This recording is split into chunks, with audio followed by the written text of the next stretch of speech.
You're listening to the Broadway Podcast Network. You may not even want that life. It may look really good, but you have no idea, would that make you happy? And I think like it's all about like this inward thought process of like, what would actually make me happy? What life do I want to live? And then moving forward for you, not for what someone else wants or what they're chasing or what they're going after. Like we are all on a totally different individualistic journey of seeking happiness and partnership and companionship. And that's the main focus. When you focus on that, all of the other stuff becomes white noise.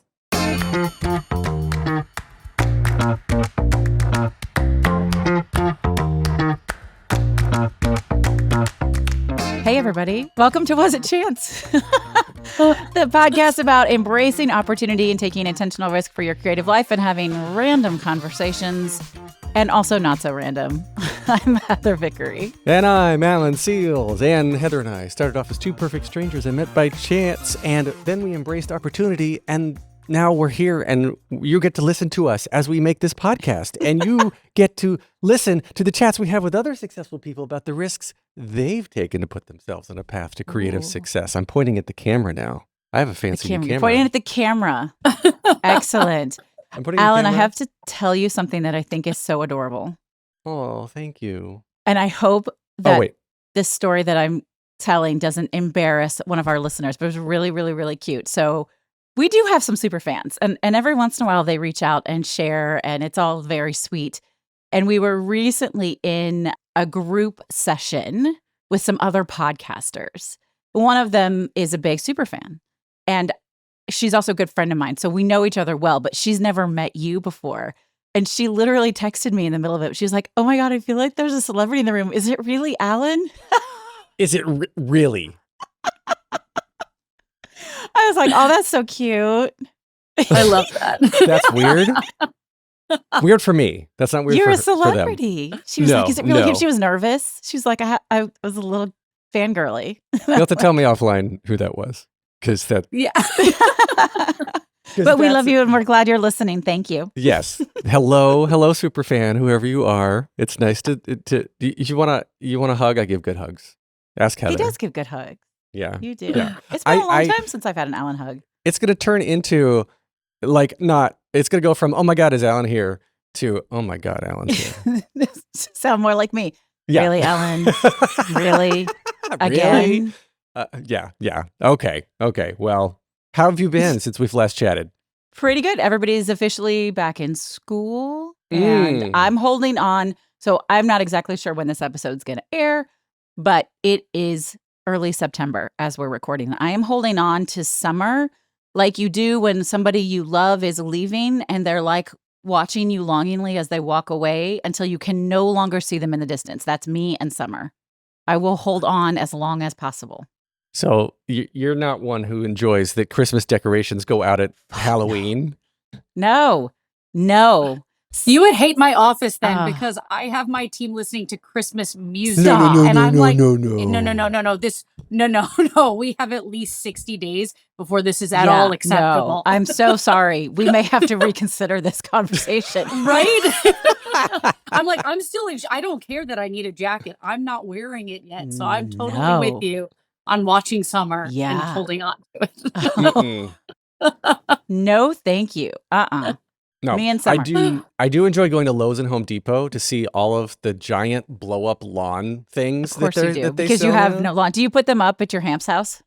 Yes. We do some stuff in the lawn. When I have grass, I put stuff on the grass. And then in Brooklyn, I have a giant, it's like a 10-foot or 10, 12-foot spider that's hanging off the front of the house. I hang it from the roof, and it covers a whole story. So like, when I put it up a few days late last year, my neighbors with small kids came over and they were like, are you putting it up? Because my daughter keeps asking, where's the spider? I love that. I was like, oh, okay. So immediately I had to go up and put it up right then. And then I got a text saying, thank you. Because the young girl, whenever she would get fussy, the neighbor would take her out just to watch the spider. Because inside the spider is this little LED light that like kind of flickers around and stuff. Yeah. Yeah, so you're doing such good things for the neighborhood. Yeah. My Halloween decoration story is different, but I'm proud. I like it. So we do some light decorations. My youngest daughter usually helps me. We do it together. And in 2021, when my book, shameless plug, it's over my shoulder, Fuck Fearless, came out. It came out in October. And her dad had decorated, but I hadn't decorated. It was like, my book came out like October 25th. And I said, oh, baby, I'm so sorry. Are you disappointed that we didn't put Halloween decorations up this year? And she goes, Mama, you made a whole book. I think it's okay you didn't do decorations. Oh, Oh, sweet. She was like That's 9. so sweet. a whole book. You made a whole book. The whole book. That's cute. That is cute. My kids would give zero shits. They would just be like, so why didn't you make 2? Oh, God. Damn It's it. because you're a tiger dad and you're raising little tiger kids. I'm not though. I really don't think I am. I don't think I'm a tiger dad. I don't think so. I just hold them to standards. Is that what? Okay. I think I just caught myself. I hold my kids to standards. I hold my kids to I was about to finish that sentence with some things that made me realize maybe I'm a tiger dad. Shit. Yeah.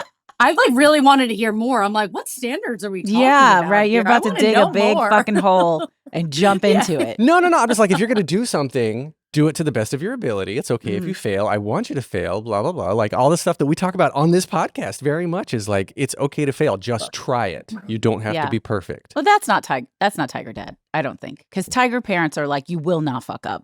You will work all the time and you will never fuck up.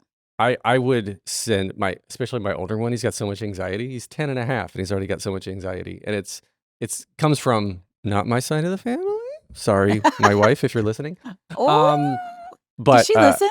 No, she doesn't. I didn't think so. I was pretty sure she does. No, she doesn't. She's like, I got enough of you at home. I don't need to listen to you when I'm not with you. But you should tell her I tease you a lot and make fun of you. She and I love to do that together. We gang Oh, up yeah. on you. No, when you two together, it's terrible. It's actually terrible. It's so much fun. It's actually terrible. I absolutely agree. Anyway, so I want to get to our guest. And You first do? of all, before, yes, Finally? I do.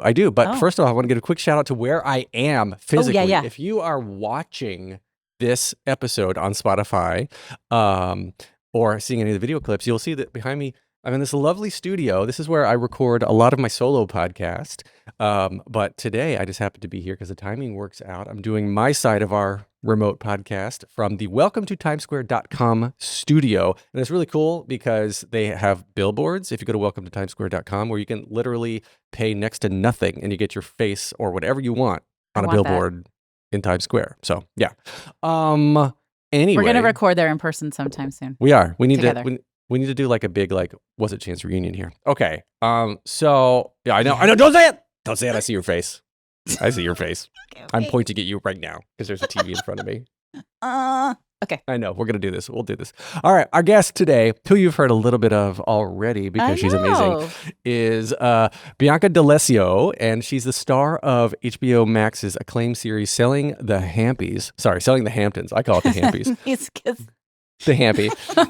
Selling the Hamptons, a top real estate broker in New York City and in New York State. And now she's the author of the upcoming book, Mastering Intentions, 10 Practices to Amplify Power and Lead with Lasting Impact. In under a decade, Bianca went from... Bianca. I did. I love it. But it sounded spontaneous, right? That's what a good performer does. It did. God, what an episode. In under a decade, Bianca went from earning just $11,000 in her first year in real estate to orchestrating multi-million-dollar deals and managing $10 billion with a B dollars of international portfolio money. That was a sentence that I just made up on the fly. Along the way, she's learned the difference between surviving and thriving. It's like she should be on this podcast, and is mastering the power of intention. So, Bianca, welcome to Was It Chance? You're a good sport, friend. Yeah, I'm so excited to be here. Your energy is contagious, and this is awesome. Yeah. Where are you right now? Are you in New York City or are you I'm in New York City. Why are you We not so here close. I'm in Times Square right now. I know. And I'm very close to Times Oh my Square. gosh. So Well, I if we ever know. have that reunion party, you can come. Yes. Yes. We should do that. I look forward to I it. thought you'd be out on Long Island then. That's why it didn't occur to me to invite you into the studio. Oh, that's okay. We'll have time for that on another episode. That's right. Okay. So, Bianca, there's so much that I want to know. I'm so fascinated. And I think we're very aligned in sort of our approaches, very different. I'm in my sweatshirt that says Exist Loudly, which Yeah. is pretty much my whole like life statement. And you're all dressed up and fancy in your gorgeous office. But I think we have kind of an aligned approach to living your best big life. But I'm wondering, were you always like this? Was tiny little Bianca like running the show? Were there early hints that you were going to be this high stakes, high visibility badass? So, I would say I've always been loud and outspoken and, like a bundle of energy. Like I would say if there's one thing to describe me, it is my energy. But I don't think I ever really had like a clear direction. I remember being like a young kid and feeling like very lost. I struggled with mental health from a very young age. And I was just trying to figure myself and find myself out the best that I could, like most people are. And it was during that time period of like totally not being able to communicate my feelings or feeling like I had a tribe that I started writing as a way to try to express myself. And that is not necessarily this book, but that became a form of therapy for me. That. And yeah, I don't know. I grew up in a super small knit, very close Italian family and was kind of trying to find my way in the world. Through lots of different trial and error. So I loved your message about try your hardest and fail and pick yourself Fail up fast, and try something fail new. hard. Exactly. But no, I don't think I had the confidence or the knowing at that age that it was all going to work out the way that it did. When did you start writing? Because I was about to ask, like, is this book that old in the making, or is your grasp on mental health that recent? But it sounds like you started way when you were a kid. Neither. Neither. No, I started writing probably like in my teens. And then I had the incredible opportunity of studying abroad. And I always kept like journals when I would travel. My parents were divorced. So when I was with the other parent, I would journal like what I was doing. And then I had the opportunity to live abroad for almost a year and a half. And while I was doing that, I was writing. I started a travel blog before travel blogging was the thing that it is now, or social media even existed. And it was just an incredible way to express myself and to process different cultures and experiences. And then, this book started out as a real estate sales book. It is absolutely not that at all. It's a self-discovery journey, improvement book with, my vulnerable stories that hopefully could help someone through these practices that I have implemented in my life over the past 20 years. But it morphed into that. So I don't know. I just think writing is a really beautiful way to process and to digest. I love that. First of all, I love that you were self-aware enough to choose journaling. I am a transformation coach. I do this work with myself and for my clients all the time, and I cannot journal. Mm-hmm. Me and journaling, we're not pals. Like it doesn't work. And I love that you did, because I do write. We mentioned the book, and I have been writing since I was a little kid, but not like specific journaling. But that is and then the travel. See, I love to travel. I host retreats all over the world. You should come with us to Costa Rica in January, Bianca. What are you doing January 21st to 26th? I'm available. I'll be in Costa Rica with you. Okay, great. I'm going to send you the That's info. how easy I am. I love that. Yes, absolutely. 100%. No, but travel is the best education. Yeah. And it's the best way to get to know yourself, I think, in the whole wide world. Oh, Where did you go? Yeah, where'd you I study? could not agree. So in high school, I studied in Italy and Spain. In Spain, I lived with a host family, which was incredible. And then in college, I lived 6 months in New Zealand.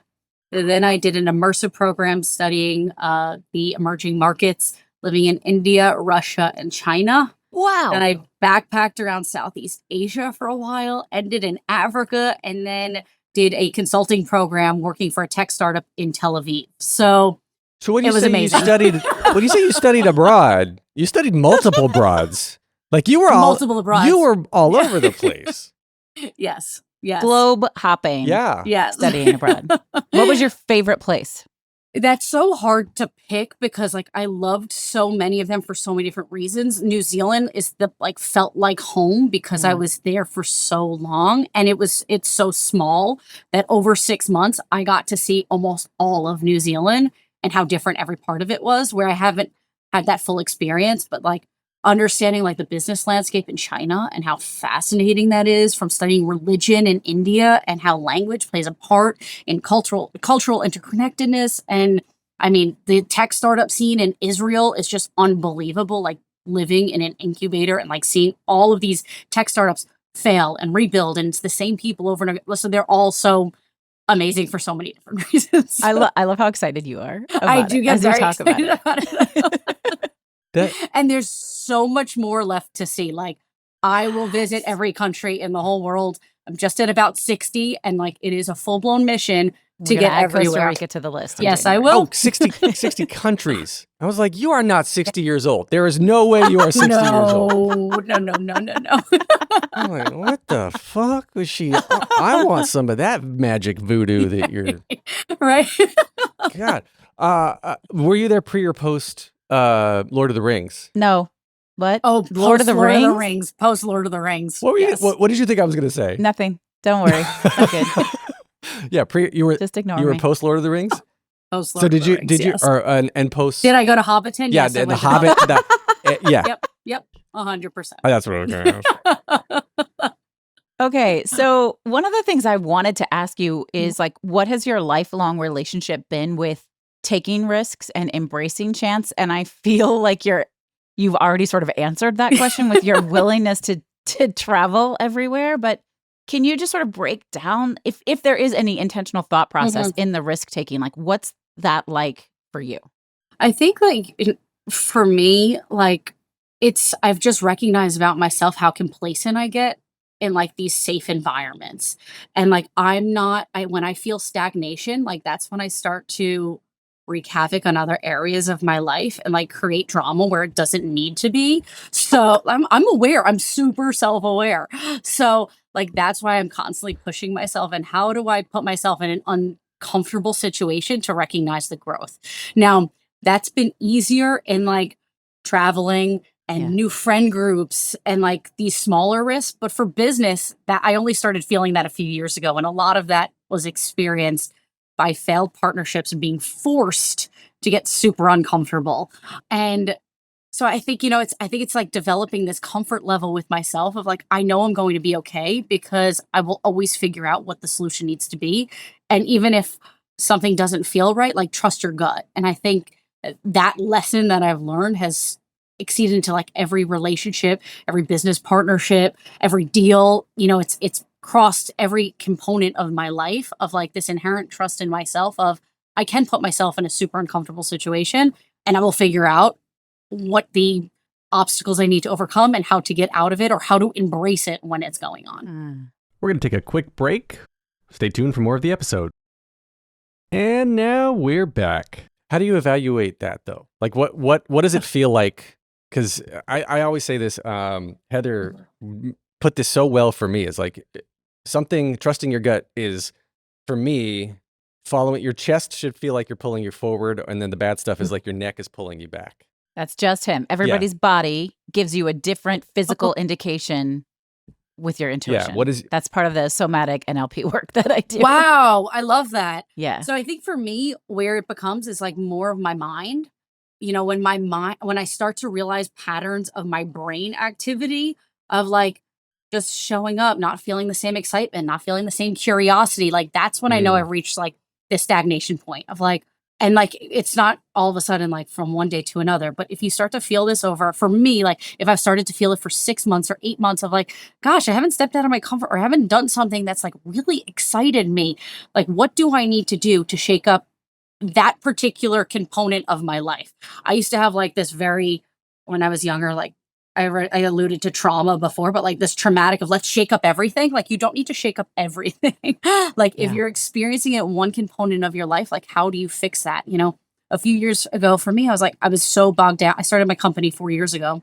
In the first 18 months, I was so bogged down in the business, as you are when you start a business. Sure. But I was like, I'm lacking inspiration. Like I've lost hobbies. I haven't done anything. Like how do I reactivate that?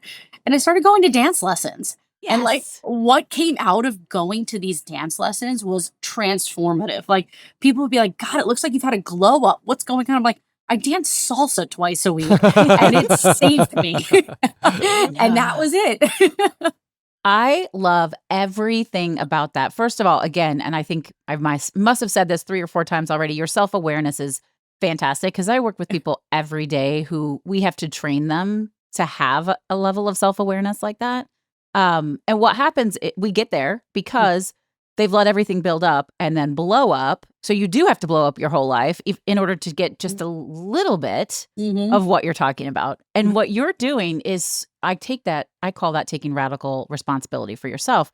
Like you're looking at all of the different moving parts. Where am I phoning it in? Where does this not feel good? And then let me try this and let me explore that and let me play with this. I mean, dance classes. Yes. Right. Absolutely. You're moving your body, you're meeting new people, you're shaking up your schedule, and it's having a huge impact on everything. I think that's awesome. I think I love you. Did you did you realize, I mean, when you were younger and you're like, I have to shake up everything, was it my Jewish mother would say they would call it spilkies, like pins and needles. Like you just can't sit still when you get too comfortable. You just have to start moving around a little bit. And I feel, because I relate to this very much in that when I'm like, if I have a project plan for something and I'm like, there's 10 steps and the 10 steps are really hard and doesn't matter how long it took to get there, but now 10 are all done. Instead of sitting back and saying, all right, let's enjoy the outcome of these 10 steps, I'm like, what's the next 10? Something new. I got to keep going. Yeah. Oh, yes. So in my book, I talk a lot about toxic goal setting. Oh boy. Yes, thank you. Because I was like, I do not do this. Alan and I are very different as we approach life. And it really wasn't until a few years ago that I realized how toxic this was, where like I couldn't enjoy a New Year's or a holiday season or a birthday because I was constantly like, am I supposed to be where I'm supposed to be at 25 and 26 and on this new year and that new year? And like, I realized I'm not enjoyable to, like, I love being with my family and people would define me as being super happy, but like, why am I not happy on my birthday or to be celebrated? Or why am I, ruining a holiday season? Like, that's not me. So I realized it's because like I'm holding myself to like this bar, this caliber, this metric that I've set for myself. No one else has set for me. So through the magic of editing, I just went immediately from AirPods to headphones, but there was a whole like 8 hours where I had to go fix it, track it down. I had to go out and buy it. No, that's okay. I'm sitting in the studio and I should have put on the headphones at the beginning. Anyway, please, Bianca, continue. So on toxic goals, I'm like, why am I understand I want to grow and I want to accomplish more, but why am I holding myself to a specific number, Yeah, or that you made up. That I made up. Like, I use the example of weight loss because I feel like it's very relatable for a lot of people of like, I want to lose 15 pounds this year, but why if I lost 14 was I not successful? Yes. I still did the activity. I still showed up. Why if I lost 16 was I better then? Like why can't you change the way that you're evaluating and calibrating your mind for success? And so that's what I started shifting of like, how do I become more intentional with my actions? Focus on the person that I'm becoming and transforming to become during the journey instead of the actual goal at the end of it. Instead of chasing and keeping my tunnel vision on, I have to hit this, I have to hit this. Instead, embrace the process of I'm learning, I'm failing, I have a setback, but I get back up again. And training my mind of like, okay, I didn't have a good week eating healthy or going to the gym, but this week, I don't have to wait until next month or the first or next year. Just pick back up and do it again. I have a client who says every day's a Tuesday. Oh, I love that. Right? You get to choose every day. And if you ate 4 chocolate bars, in the morning, that doesn't mean that you've lost all hope. That means like, it sounds to me like they've eaten 4 chocolate bars and are trying to say the word Tuesday. But it's not. I know. know. He's a health coach. And I love that line. Like you get to decide. And I would say even every hour, right? We can shift and change as we desire. And sometimes, and I say this and I mean this deeply, sometimes eating the chocolate bar is the right choice. And sometimes going for a run is maybe the right choice. And I haven't put on myself on a scale in, I would say, probably 6 years. I'm sure I wouldn't like what I found, but I judge it by the way I feel in my clothes and the way I feel when I look at myself in the mirror. And I actually stopped using filters on social media because I would look great. with the filters. Mm-hmm. And then I would look at myself in the mirror and I would think, oh, I'm awful. I'm gross. Mhm. And I'm like, okay, no, I'm not doing this.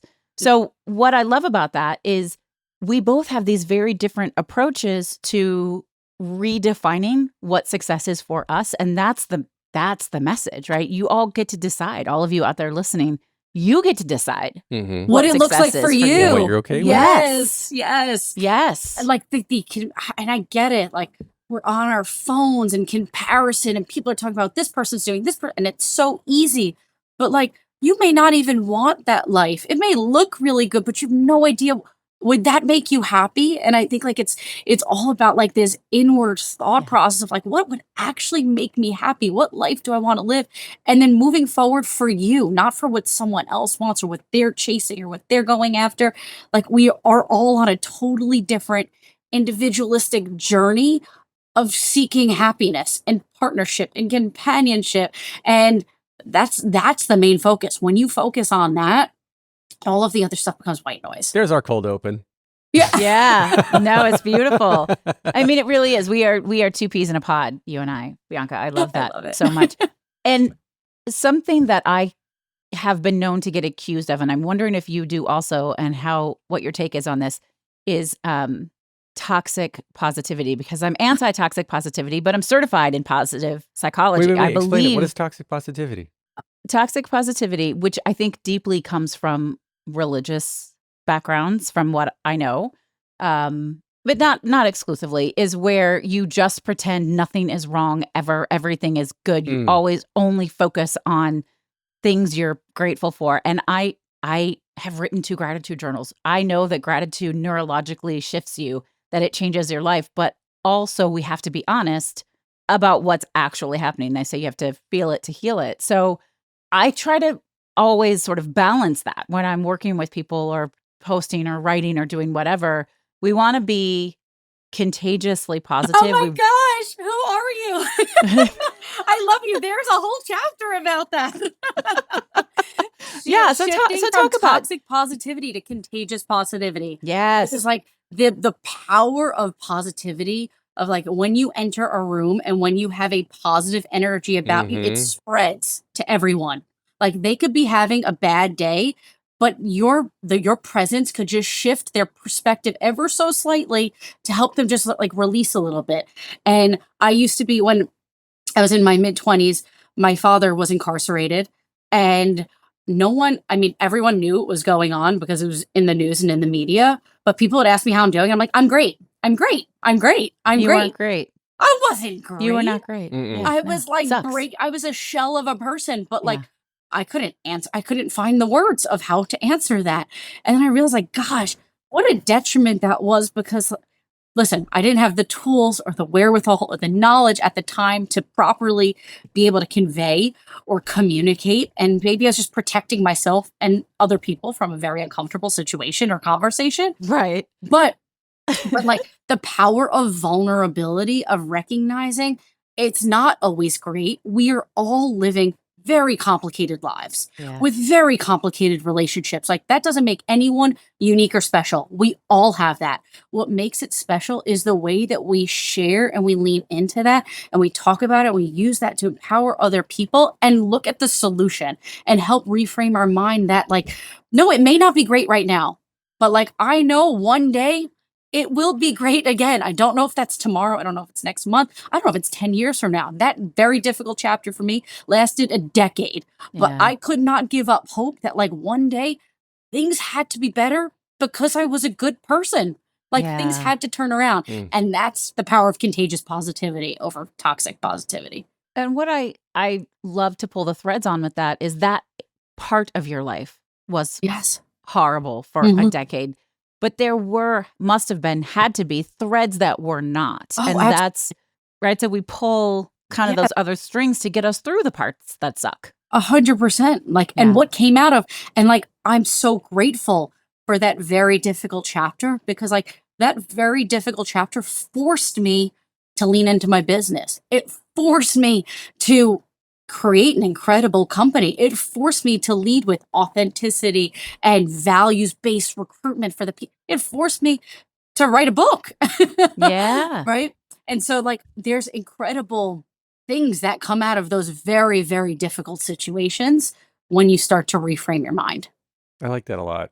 I mean, when you reframe it, I mean, that's what literally what this podcast is about, is reframing how you deal with failure, how you deal with setback, how you deal with what not getting what you want immediately, and then all of a sudden, like, how do you intention? I think is all about just reframing.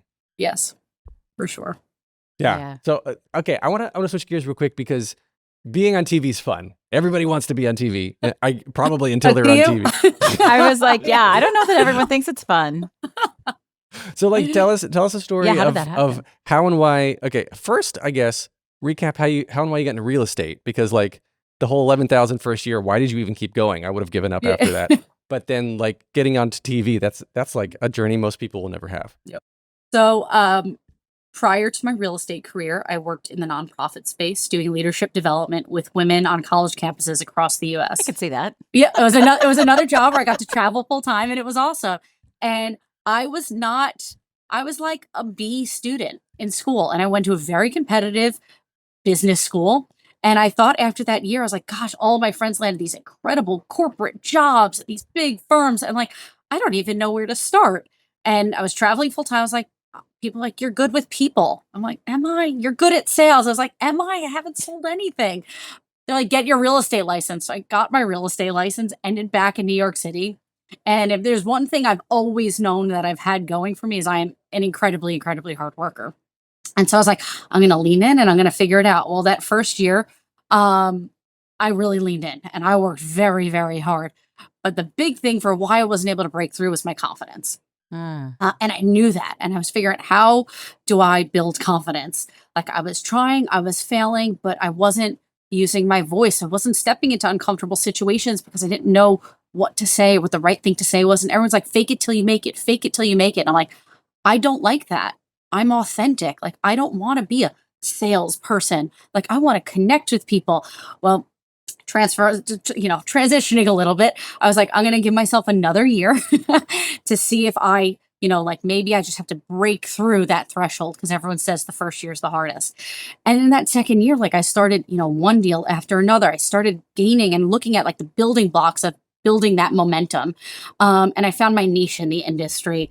And once I found that, then it was like amazing, like leaning all in, not focusing on spreading myself too thin, just like diving into the real estate sector, the really big world of real estate, what I was really good at, and how do I own that? Then a few years later, the pandemic happens. All of my business in New York City ceases to exist. Yep. And all my clients start moving to the Hamptons. So I had two choices. I was like, I can not do business this year and find a new industry, which would be very difficult and a very hard job market, or I can move with them to a new market I don't know about and learn it. So I did that. And so I started transacting in the Hamptons. And it was at that point in time I was approached to be on the show. And I was horrified. Like, I had no excitement or motivation or goal of being on reality TV, because like I always see myself as like, first of all, like very closed off, very guarded, very professional, and wanted to maintain my image, while also at the same time, my father had just gone through this whole very big, traumatic, life-altering situation for my family. And I knew I was going to need to lean into that. And so it was terrifying, but I knew like I would have more regret of not knowing what it would have done for my business if I had said no, than like having to relive all of that trauma again. So I said yes. And that's how did you even get discovered though? Like, are there just producers out there looking for contagious positivity that they want to put on TV? Well, first, let me start by saying I was not this person 4 years ago. Like, it's part of a very long evolution. And we should state that that's pretty darn quick. Yeah. You've had this transformation in 4 years. Like, that's pretty wild. It is. Yeah, no, for sure. But I think like it's important for like other people to think, like, when you're going through that transformative process of like, you don't know what it's going to look like. You just got to keep moving. And that's what I kept saying to myself. It's like, I don't know what this is going to do, but I'm just going to keep showing up and being authentic to me. And like, hopefully it works out a good way. But yes, there are producers that it was at the point in time where like Selling Sunset and all of these other Mm-hmm. selling shows were like in their stride. And so there was a lot of attention on real estate TV and reality TV. So I was the last person cast for the show. They were looking to cast a very specific role of like a strong female lead. And again, I was confident because we always have these confidence barriers when we have these different breakthrough moments in our life. I'm like, am I a strong female lead? Am I a strong female? I was like, okay, I guess if they're saying I am, sure, that's me. I know what I'm so- binging this weekend. Right. Yeah. And so that's how it came to be. That's so cool. What was it like for you? What was the process like for you? So, funny because I thought like there was gonna be a script. Like I was showing up my first day. I'm like, so what do we do? And they're like, talk about real estate. I'm like, well, what's interesting for TV? Like, I don't know what to talk. My deals, sure. So I definitely expected it to be more scripted. So there was like again a learning curve of like is expected from me in reality TV. But like if I look back on that, the show was the catalyst of my life that forced me to step into vulnerability. Mm. And like that has paid back tenfold. Forget the real estate business and deals and the exposure. Like what it did was liberate myself from my mind, which was holding me back from sharing my story. Or from leaning into that my past did not define who I am or how I show up today. It actually has fueled me and redirected me to become stronger and become more aware. And so that was like the hands down the biggest thing that I got from the show. Did they direct you to lean into more of the family side, or was it just like, we're only going to talk about the drama of all your super rich celebrity clients? No. So in the beginning, it wasn't really in the beginning. I knew it was going to come up once the show came out. But they're like, listen, you have the option here. You could let the press and the media tell your story, or you can own it and lean into it. What do you want to do? And I was like, oh, what does that mean? I don't what does that look like? Do we talk? What's the format? So we actually recorded it in a few different formats of like sitting down in interviews and in an actual home when we were talking. And I was talking to a very good friend of mine on the show about like just what I was going through at that point in time in life. It wasn't all great footage because I was definitely quite emotional as I was trying to figure out how do I tell this story and what are the right words and how do I frame it. And I think that's again, that goes back to all of us and the power of our story and like getting comfortable sharing different parts of it is like it's always going to feel uncomfortable in the beginning, figuring out what are the right words for how do I talk about myself. But like it becomes a practice skill. Now I've talked about it enough that I know how to speak about it and I don't cry and I don't shake when I talk about it. But at that point in time, it was the first time I had ever talked. Like I didn't even talk to my best friends about it at that point in time. Now, all of a sudden, like I was on TV with a friend and like 7 cameramen and people in a back room watching on TVs and a mic in my ear and a microphone. I'm like, oh, now I have to tell this for the first time. Like it was horrifying. But yes, I did talk about it on the show. A mic in your ear. I didn't realize like during the confessionals like that or the scenes like you have earpieces in. Oh, we have an earpieces. You have the mic on your back. You're like fully rigged up. Plus you have a boom over your head as you're walking through a house. You're like, oh, why do we need so many microphones? I'm going to digress for a second because I want to talk about Love is Blind. I just finished Love is Blind UK, right? Okay. And I'm always impressed with the tech. We're so random. I know. I'm always impressed with the tech because they're in these pods and there's got to be so many cameras hidden with like two-way mirrors and microphones all over the place and they're wearing microphones. And then like now when they go out, of course they cast these beautiful beach pods, but they all have like the cool necklaces with the little mic on their necklace, right? All this stuff's really great. But there's so much drama and they're talking about like really personal things. Do you really forget the cameras are there in those situations? I know like when you're in an interview style, you obviously don't. But like when you're out and you're being followed by a crew, is that a different experience?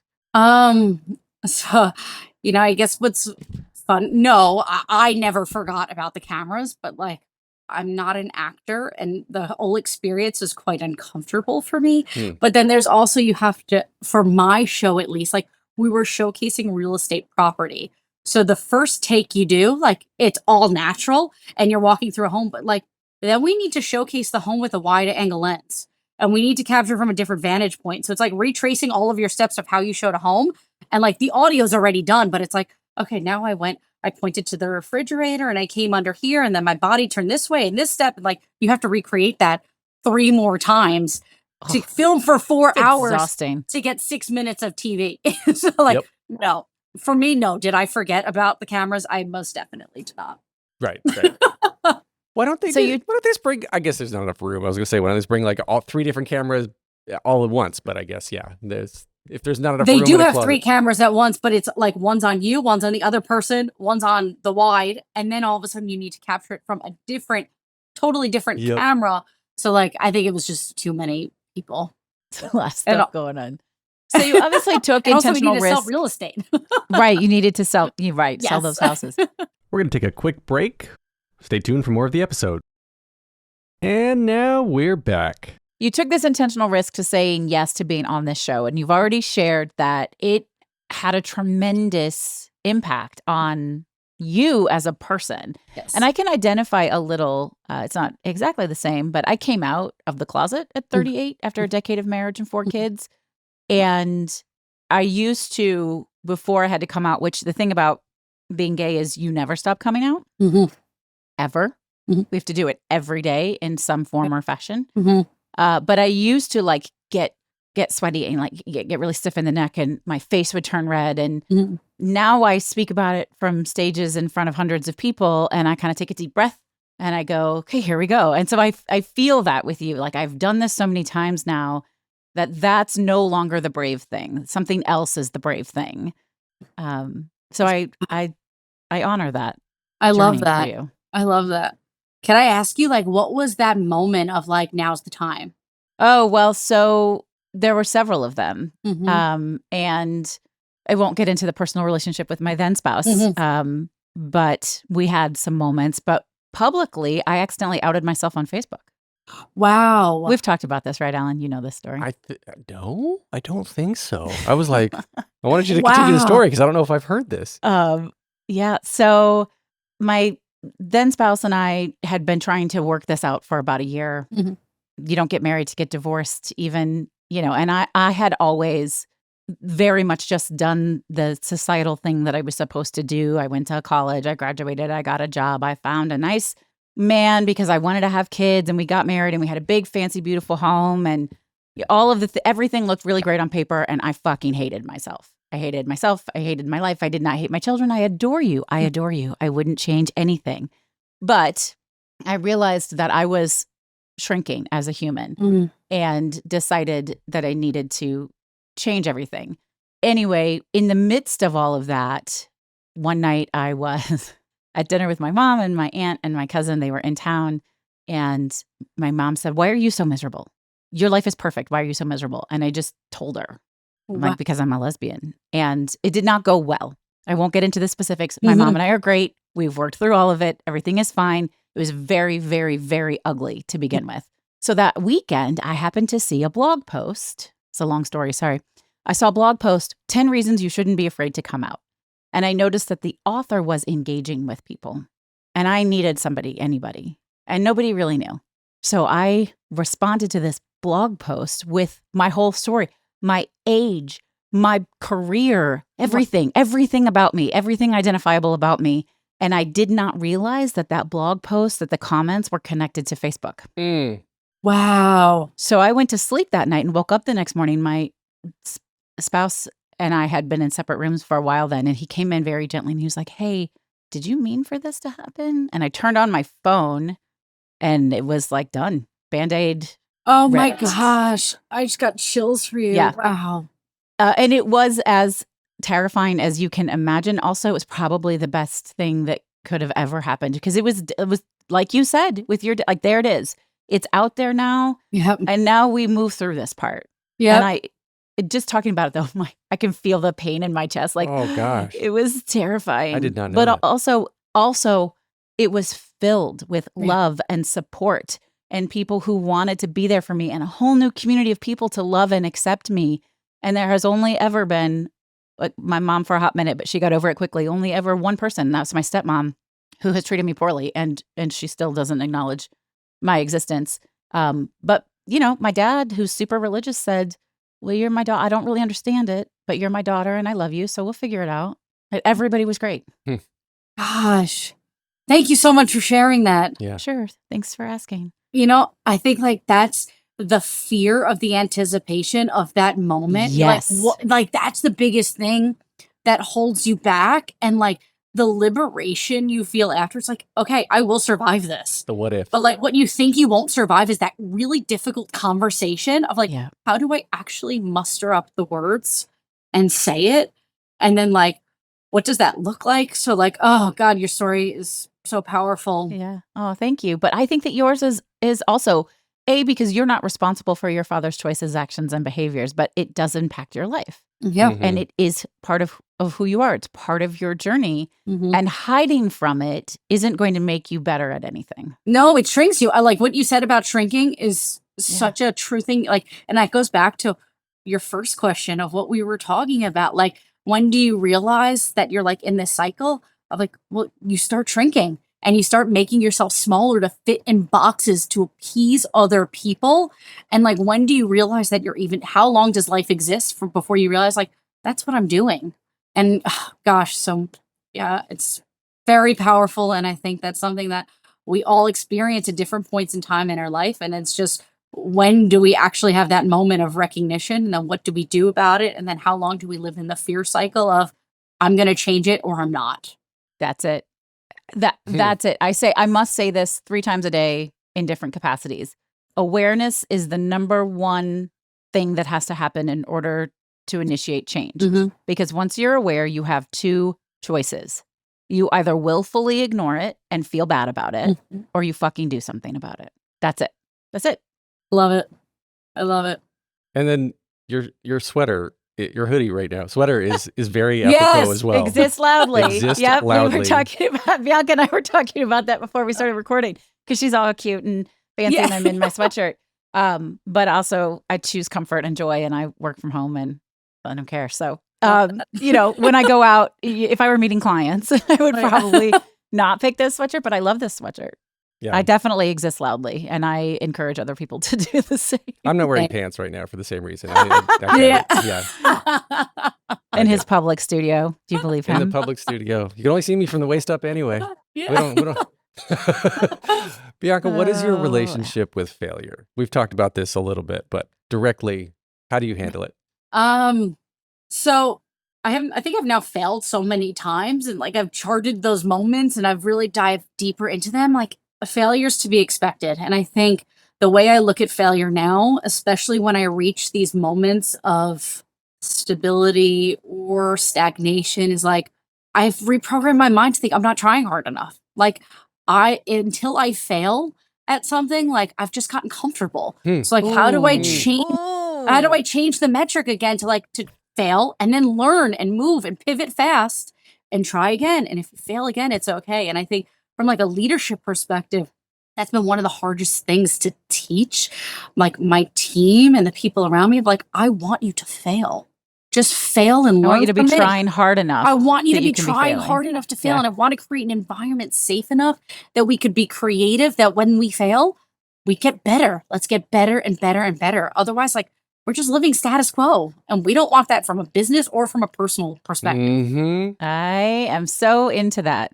Okay, let's talk about your book really quickly. I want to know like what led you to doing it. You shared that it started as a real estate book. It's not what it is. So give us a little bit of that journey and then what people can expect from the book and where they can find it. Yep. So after the show, I started to build, community and a platform and exposure. And I'm like, gosh, like maybe I should talk about this real estate journey and what it takes to be a great salesperson. I had my team had become the #1 team in New York City and New York State. And I'm like, I must have something to share on this topic. And then as I started writing it, I'm like, but it's not sales that makes the story interesting. It's the mindset behind doing all of the things that made it interesting. And that's a much stronger message than teaching someone to be good at selling real estate. What is the mindset shift you need to have in your life to make all of these cascading effects with your relationships, with your business, with your ambitions and with your goals? And so that's what it morphed into. And then I was very fortunate that at the same time of making this very big shift on a book that had a deadline that I needed to write, and I completely threw out the entire pitch deck of what I said I was going to write about. I had a college reunion with my professor who I lived in China with, and he had recently written a book. And he's like, so how are you framing this? I'm like, I think this is the direction I want to take, but I don't know how to do it. And so he helped me. He really helped that's me great. through it of like, how did you get here? And just like, I had someone to talk it through. And he would spend like hours and hours on Zoom with me of like, well, let's talk about study abroad. Let's talk about mindset. Let's talk about goals. Let's talk about positivity. I'm like, oh, these are the chapters of my book. And we're going to call them practices. And so that's how it came to be. So every single chapter is an actionable practice it shares both a story of when I experienced a difficulty and then a practice I used to overcome it or that I continue to use, from practicing gratitude, and to creating a life journey map to chart these highs and lows and recognizing the moments of resilience and the waves that you have in your life, that after every low will come another high, to positive self-talk, to the difference between toxic positivity and contagious positivity. So that's the book. I'm just very, very excited and proud of it because it's leading with authenticity and vulnerability is like the most liberating thing. And it's taken me my whole life to get here because I did not think that was possible because like I grew up in like the most stoic, strong, tight-lipped family that like I'm leaning all in, and I encourage you to like start small, but like build that confidence over time. And it's so empowering. I love that. So Mastering Intentions, 10 practices to amplify power and lead with lasting impact. When does the book come out? It's out. It just came out. Yes. It just came out. Yes. Okay. So you guys can get it right now anywhere you enjoy books. Is there an audiobook? But coming soon. Audiobook Did you record it? It will be me recording it. Yeah, I was going to say, like, I need to hear your passion behind these stories. It's got to be you. Yeah. Yeah. Thank you. I love that. Appreciate that. That's amazing. This is so awesome. Yeah. How can people like follow along with all the cool shit you're doing? And because I have a feeling real estate's going to be a blip on your radar, my friend, as you move forward. I don't know. Maybe I'm wrong. We'll see. Who knows? It's all part of the evolving journey of life. But you can find me on all social media, most actively on Instagram and LinkedIn, or at my website, biancadalessio.com. And all that will be in the show notes. Thank you. This is so fun. Thank you. Man, you're great. I wish you were here in person right now. I know. Like, I'm gonna get to see you in January in Costa Rica. I can't wait. I love that. Yeah. No, this was fantastic. You are, soul sisters. I'm here for it. I love it. That's awesome. And find your tribe. Find your tribe. Once you find people who like resonate with your mindset, and I'm sure that's why do this podcast and you speak to these people, because like your tribe is out there. Sometimes you have to look outside of your initial immediate circle of where you grew up or where you work. But once you find people who get your mind, it's so incredible. Awesome. Bianca, thank you so much. Find people who get your mind. I get that. See what I did there? Yeah. Yes. I was so tired coming into this day. And after talking with Bianca, I feel so good. Yay. My gosh. 2 nights ago, I woke up at 2 a.m. and I couldn't get back to sleep no matter what I did. Oh, that sucks. So I ended up just getting out of bed at 5 a.m. and just starting to work. Sure. Yeah. What are you going to do? Yeah. What are you going to do? What are you going to do? What are you going to do? Bianca, my God. By the way, thank you, Bianca, for joining us. It was so good. For episode 100. My gosh. That was crazy. That was good. This is the perfect episode to be our 100th episode because it combines so much of what we've worked so hard to build. She embodies everything we're trying to talk about. Yeah. Yes. And, when you think of reality TV, and maybe this is just a stereotype, so forgive me if I'm overstepping, but when you think of high stakes real estate, you don't necessarily think of such a heart-centered, vulnerable, authentic, open, loving person. Mm-hmm. And she just was all of those things and then some, like amplified which I know makes us better at our jobs, but we don't think of that. Yeah, and she said it too when she was saying that the producers were basically like with her past. You can either talk about it yourself and get ahead of it, or Let somebody else tell let your somebody else tell story. your story for you. And I feel like it relates a little bit to the story you told. Thank you so much, by the way. I did not know Uh, that. That I was thought we had talked about not that the before. Facebook part. You Yeah. didn't tell me about the Facebook part. But Yeah. like ripping off the Band-Aid, you're forced to go through a door that's been wide open for you to walk through forever, that you've been afraid of Yep. what's going to be on the other side. And as soon as you walk through, it just feels so good when you're finally there, and it's nothing like what you thought it would be. It isn't. And I have to give, I didn't get into this during our conversation with Bianca, but I have to give my mom some props because it was really tough there for, close to a year. Like it was pretty icky. And she would tell you now, and I know she has told other people, that my coming out was the most impactful change in her life because she realized that you could be yourself and it would be okay. Huh. What is she not My dealing mom, with? my mom was born and raised to, Yeah. follow the line, don't break any rules. Yep. It was an abusive household. I don't want to, get into her story. I love my grandparents. She loved my grandparents, but it was different times. Mm-hmm. And she was very much raised in the any attention is good attention, especially from men perspective. And, when I first got married, she's like, well, you could have a nice cocktail waiting for him when he comes home from work. And men really like that. I was like, no. But I did fall very easily into all of the expected patriarchal behaviors. I did all the shopping. I did all the cooking. I either cleaned the house or I hired the house cleaner to come and clean that. Like I did all of that. Mm-hmm. And when we first got divorced, I know that was very difficult for my ex. But now he has learned to he does all of those things. And sometimes he does them better than me. He makes more meals the kids like than I do now, right? Yeah. So we can do hard things and we learn hard things, and it may feel like the bottom is falling out as we make choices to do the right thing for ourselves. But in the end, if it's the right thing to do, it's better for everyone.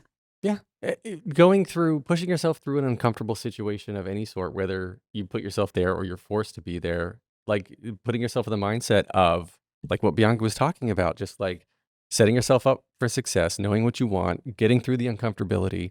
And once you get yourself to that other side, you're really like, oh yeah, now I am a strong and confident woman. I am worth approaching. I am worth having on a TV show. All the things that, the imposter syndrome that everyone's dealing with every day. Yep.